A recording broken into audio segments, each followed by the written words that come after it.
Hello, Taurus. It's OMG and this is your Guess Who's Back tarot card reading. So let's have a look, see who's coming back for another one. Back for another one.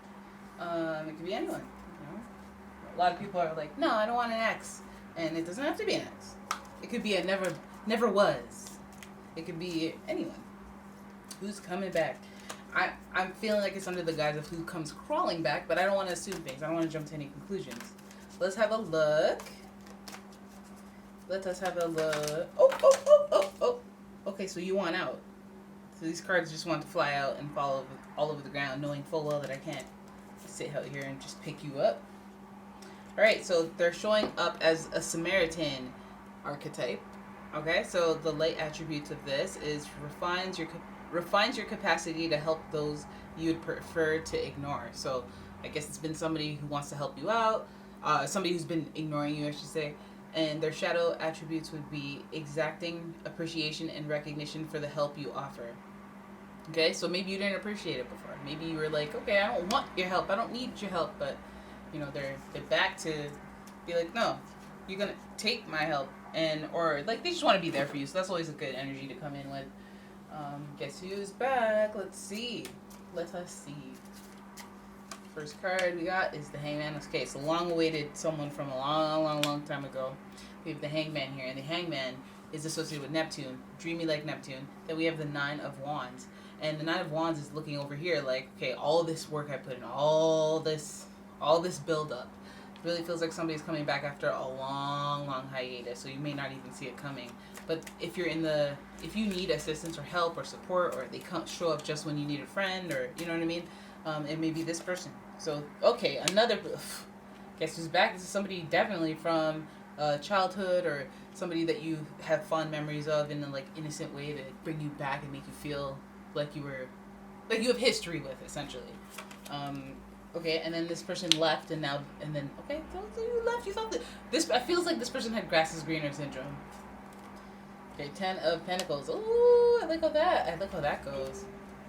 That's a cute story right there. So let's look at this in a holistic way. So we see the Hangman, and we see the waiting, and we see the needing to transform and change, and needing to be enlightened before we move on to the next chapter of life, or before our energy can just accept things and move on. And that desire is there, of course. And the Hangman really speaks to going through a phase where you have like this filter on you after what happened. So I don't know what happened with this person, but whatever happened changed you, or changed your outlook, or had you feeling like maybe depressed for a while, or made you feel stuck in a rut for a while. And I feel like it was such a long while that it's not even a thing anymore. You moved past it. It changed. Time went on so long that you don't feel the same anymore. But maybe you've changed as a person internally, and now that's just what it is. And it feels like you've done so much work and progressed so much further forward without this person.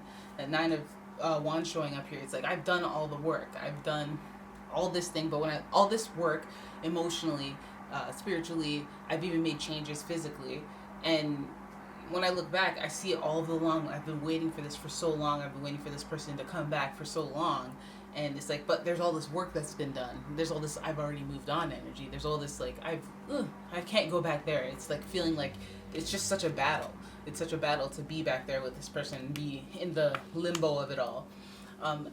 This reminds me of people who've just been on again, off again, on again, off again, and the other person is really calling the shots, and they don't talk to you for a month, and then they come back, and then they don't talk to you for 2 months, and then they don't come back, and then one day they come back, and you're like, okay, well, no, it's been like 6 months, and I'm like over you, and I don't want to go through this cycle again.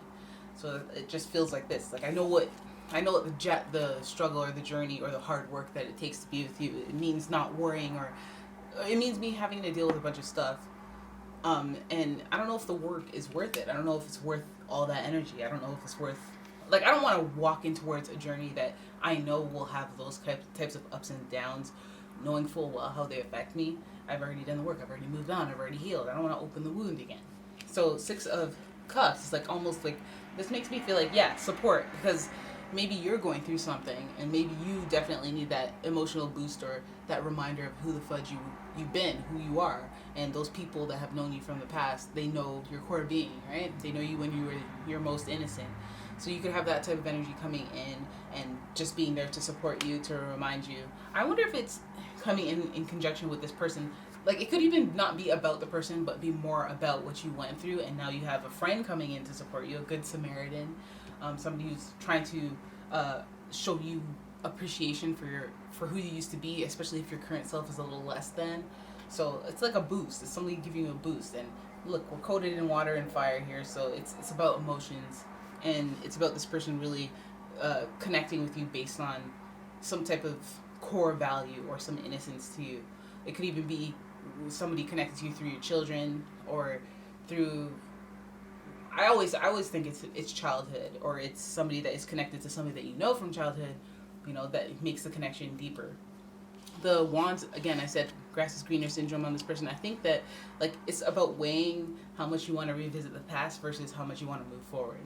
Do you want to take your past into the future? I don't know, but I feel like those are the thoughts that are pondering. Like, do I want to go back to this? Do I want to? I really feel like I'm making progress if I move forward. And I feel like this card is in reverse because that's a heavy, like, you have to really pay attention to this because you have to go towards the goal. You got to go towards what journey you feel more a sense of, victory, home, wealth, possession, stability, all the things that the Pentacles represents in a positive light.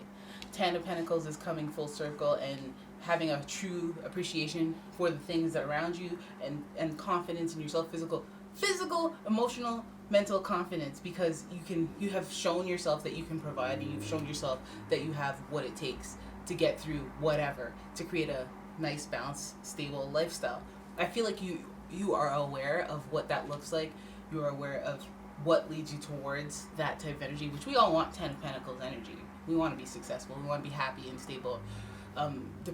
Regardless of how the different interpretations of what successful is to people, we all want that feeling. So this person, it feels like somebody who weighs their options. It feels like somebody who's like, well, I like you, but there's all this out here that I could explore. There's all that out there I can explore. And that really feels like somebody who's still very in and out, right? So just pay attention to that pattern.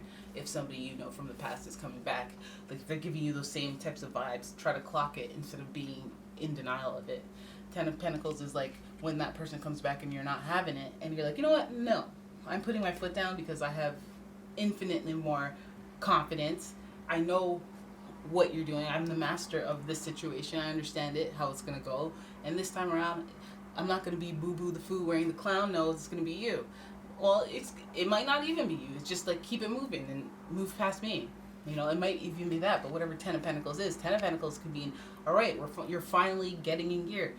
You're coming back together, we're coming back together, and we're working on something that builds stability. But if you're feeling that, and you feel that genuineness of it, and like it was worth the wait, like it was worth the extended wait to let that person go out and do their, journey outside of you, and you want to kind of revisit it, I mean, that's cool. If it looks like that 10 of Pentacles energy would result from it, like it could come from it because you working together. I mean, you coming together, it could mean 10 of Pentacles. It could create balance. This is about home life and having balance there. And if you find balance with them, why not, right? Yeah, there it is. You have some fiery or pentacle. No, you have a fiery or water type person coming in. So it could be a Cancer, Scorpio, or a Pisces. It could be a fire sign, Aries, Leo, or Sagittarius. But either way, there's a lot of emotions involved with this person. They may be somebody that just has it really easy, or finds it really easy to tug at your heartstrings. How about that? Alright, so there it is. That is your reading. I hope you guys enjoyed it. If you did, please give the video a thumbs up and subscribe to the channel. And I'll see you in the next one. Bye!